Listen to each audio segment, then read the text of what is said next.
Добрый день, уважаемые гости нашей студии. Мы рады вас приветствовать.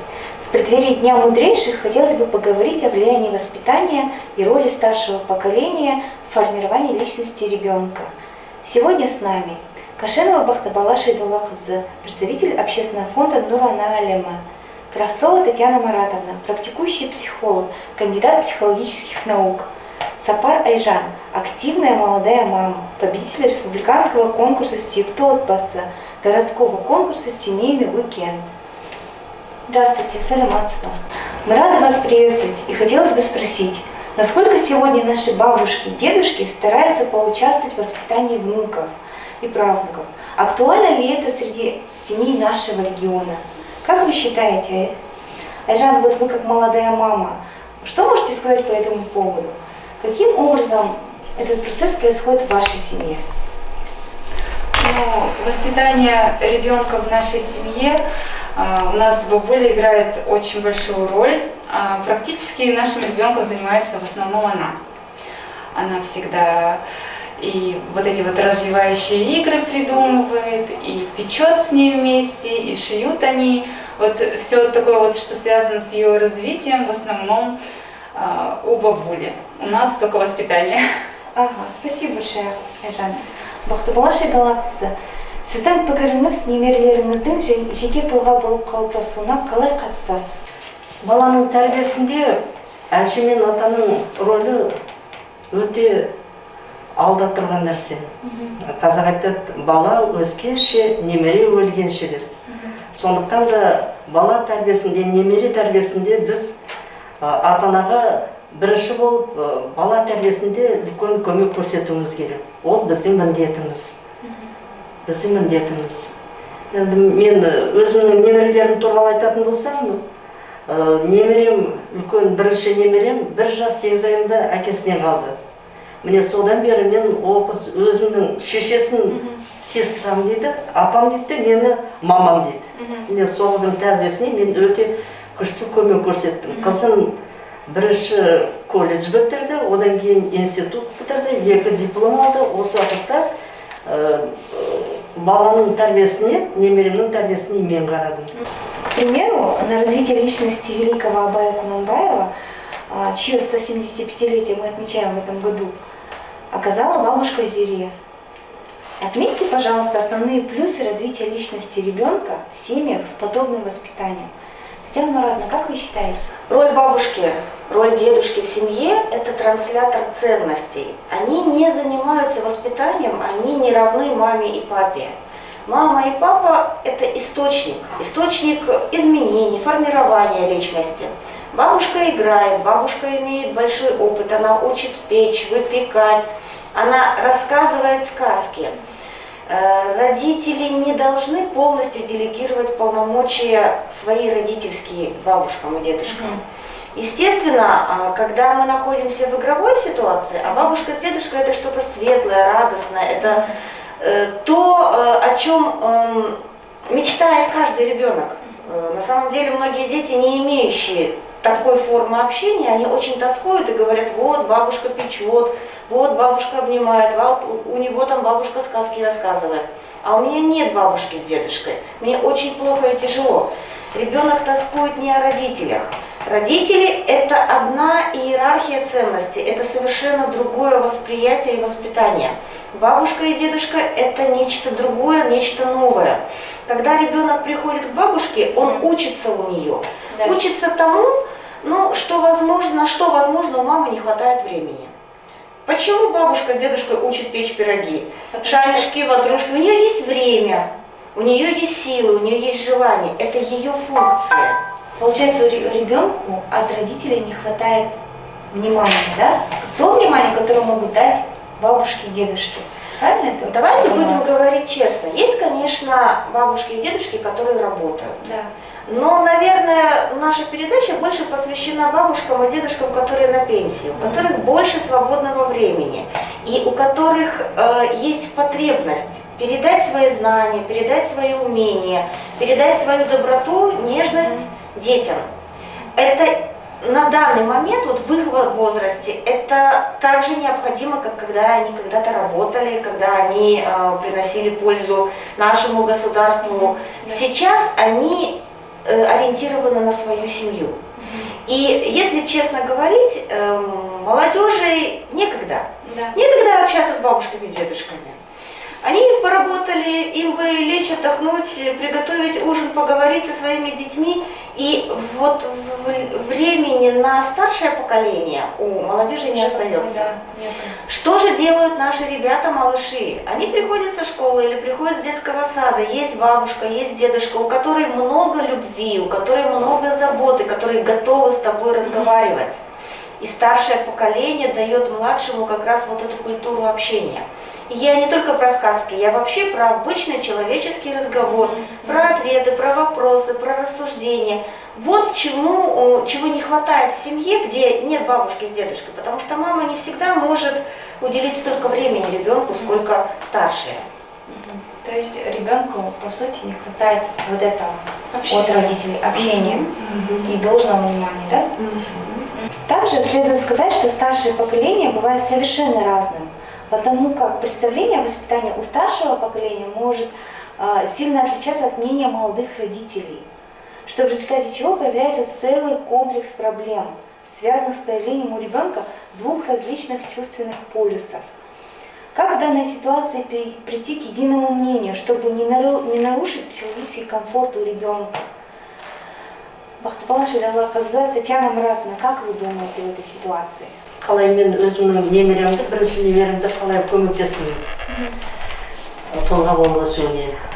Шешесі қаладан туған күнімен деген үлкен кітап беріп жіберді. Ол кітапта баланың кішкентай кезінен мектепті бітіріп шыққанға дейін оның ішінде өлең де бар, оның ішінде жұмбақ та бар, оның ішінде мақал да бар, оның ішінде әңгіме ертегілер де бар. Міне соны қызымда жатып оқыттым мен оны. Жатқанда оқысам, ол бір рет тыңдайтаға оны қайтадан оқы деп айтады. Мен оны қайтадан оқимын. Сол оқыған ертегімді бір емес бірнеше рет оқытатын маған. Мен шаршаймын, мен айтамын, Эльмира, мен шаршадым деймін. Сөйтсем, ол қыз сол ертегімді жаттап алады екен. Мен оқығанда ол есіне сақтап, соны жаттап алады екен. Міне сол кітапты басынан аяғына дейін қызым ішіндегі ертегілерді, соның ішіндегі өлеңдерді, соның ішіндегі жұмбақтарды, мақал мәтелдердің барлығын алған сол кітапты жаттап алды. Сонда мен Эльмира мен құрдас қыздары шешелер айтады, мәссаған, Эльмира целый бір кітапты жаттап алды, біз әлі ештеңе білмейміз деп. Енді бір жерден ауылдан районға бара жатсақ, ауданға бара жатсақ, бізбен бірге мұғалімдер болса, сол мұғалімдерге мен сізге жұмбақ айтайын, соны жауап беріңізші дейді. Олар жауап берген жерде жауап бере алды, сосын шамалар келмегенде, Эльмира, біз білмейміз, жауабын айта қойшы деп, жауабын айтқызатын. Міне мен қызым, Құдайға шүкір, солай ертегінде білді, мақал мәтелді де білді. Сол кітапты басынан аяғына дейін ол менің балама көрсеткен еңбегім деймін, немереме көрсеткенді. Сондай тәрбием бар. Рахмет. Когда молодые женятся, сходятся, у них появляются дети, на самом деле идет объединение не просто двух людей, а объединяются две большие семьи. С мамами, папами, бабушками, дедушками. И действительно может случиться так, что ожидания молодых не будут оправданы. То есть, к примеру, в той семье меньше принято заботиться о детях. В той семье детям дается больше автономии.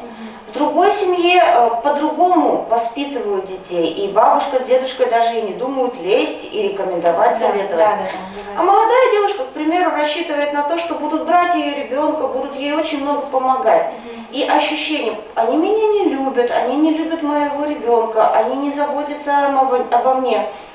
Им, может быть, даже в голову не приходит, что ты нуждаешься в этой помощи. Поэтому что я могу сказать?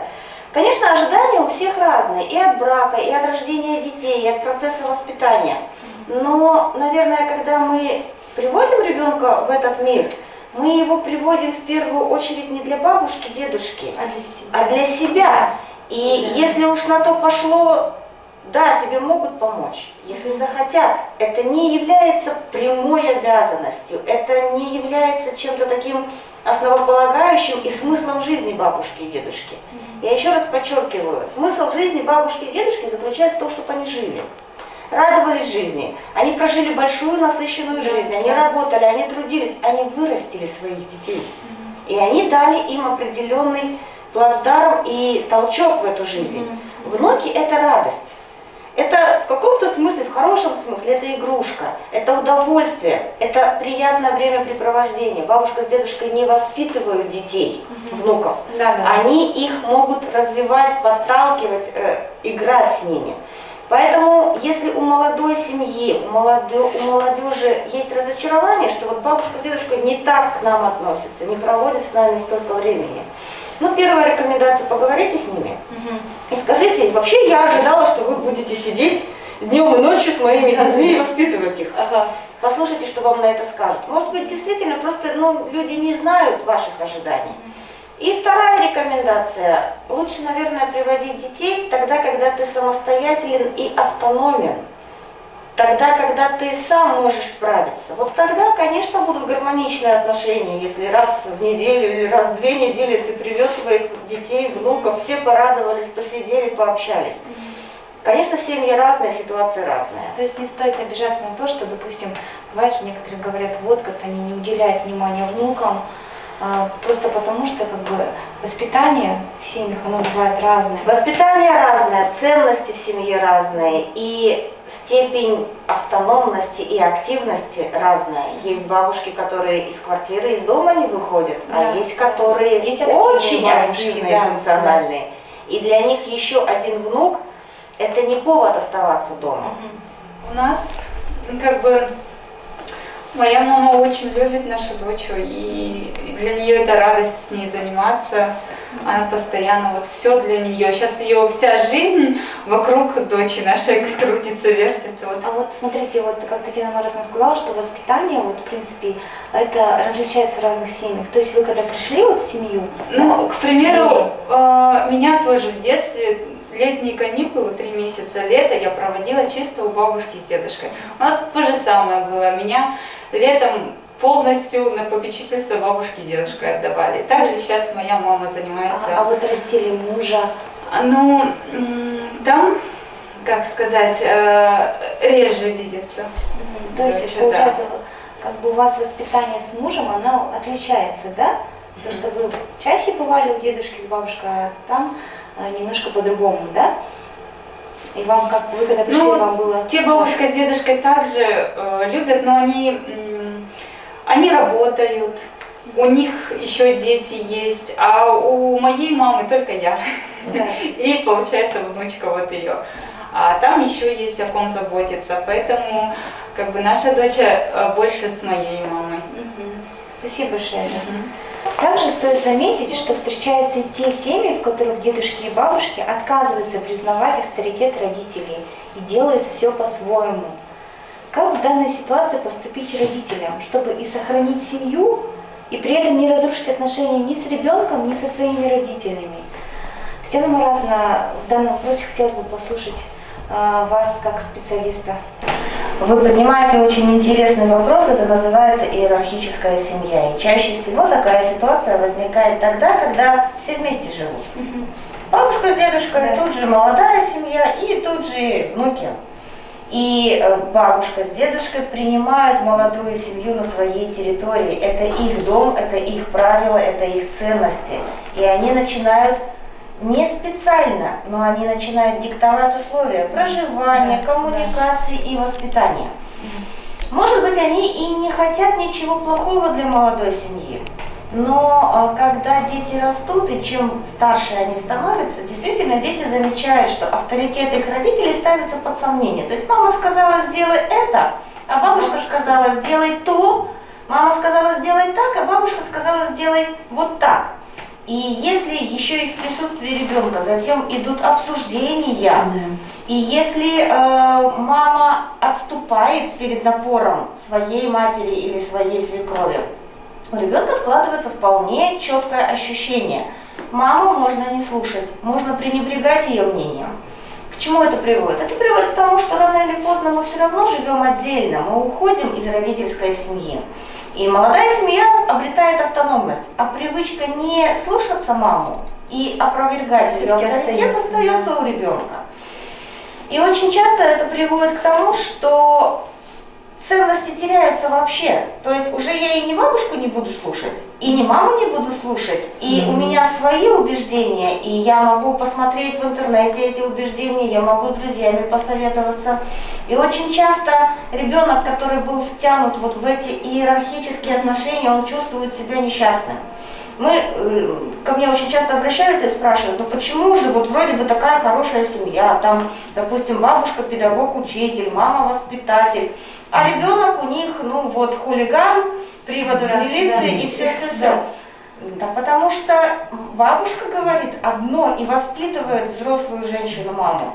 Мама ей возражает. И что ребенок видит? Он видит, как две взрослые умные женщины ссорятся, ругаются и не могут прийти к единому мнению. Естественно, это определенным образом воздействует на психику, расшатывает ценностные ориентиры.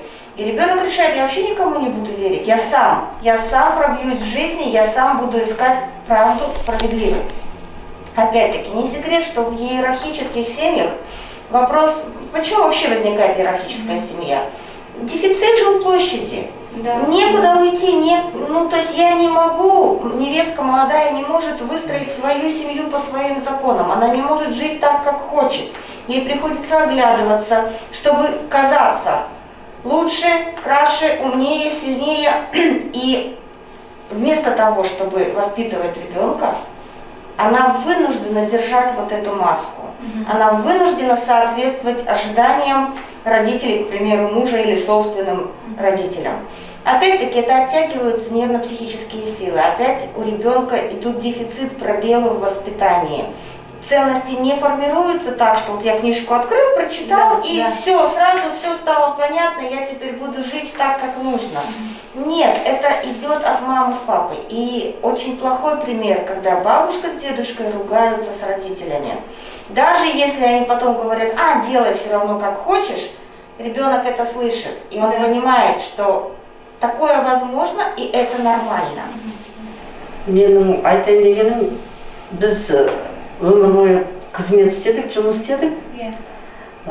Балаларымызға бере алмаған тәрбиені, толмай қалған тәрбиені біз енді сол бар күшімізді немерелерімізге бергіміз келеді. Сондықтан да өзімнің балаларға бере алмай қалған тәрбиемді енді сол немерелеріме берем деп жанталасым ғой. Сондықтан да мен бар күшімді немерелеріме салдым. Балаларыма жетпей қалған тәрбиелерді сол енді немерелеріме берем деп. Сондықтан да енді біздің арамызда әкесі мен шешесінің арасында, әжесі мен атасының арасында ондай қайшылықтар болған жоқ. Біз өте сондай бірімізбен біріміз жақсы қарым-қатынаспенен сол баланы тәрбие беруге, сол баланы өсіруге атсалыстық. Сондықтан да мен қолымнан келгенше немеремне бар күшімді салдым. Ол өзі сондай менің берген тәрбиемнің арқасында ол бүкіл мектепке барғаннан кейін мектепті жақсы оқыды, өлеңді жақсы айтты, би биледі, шахмат ойнады. Ойлаймын енді өз қолымнан келгенше мен тәрбие бердім деп ойлаймын. Қарсылық ата-анаменен, әже мен атаның арасында, немеренің арасында ондай қарсылықтар болған жоқ. Бізде барлығы. Татьяна Маратовна, насколько часто бабушки и дедушки могут помогать с внуками, чтобы в семье, где растет ребенок, не нарушался баланс восприятия модели воспитания? Есть семьи, где бабушка с дедушкой каждый день принимают участие по много часов, и сидят, и разговаривают, и уроки домашние делают. Вопрос не о времени, вопрос о степени вмешательства в воспитание родителей. Еще раз, родители воспитывают, это их ребенок. Бабушка, дедушка в данной ситуации помогают. И как бы не были хороши эти отношения, и какая бы ни была замечательная помощь, ведь действительно родители разгружаются благодаря этой помощи. Но необходимо очень четко смотреть степень вмешательства в личную жизнь ребенка и степень вмешательства в мою семью, в мои убеждения, в мои ценности. Если мама сказала, нельзя это делать, бабушка не должна настаивать на своем авторитете и говорить, нет, мы не скажем маме, мы сделаем потихоньку. Это неправильно, вот это и есть нарушение модели воспитательной. А время, есть семьи, где бабушки с дедушками будут ребенка и укладывают спать в итоге.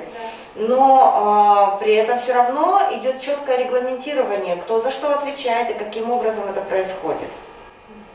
Басты жолдан ауып кетпейді. Ол әрине баланы әкесі мен шешесіне қарсы қойып тәрбиелеуге болмайды. Ол дұрыс емес. Онда бала дұрыс тәрбие алмайды.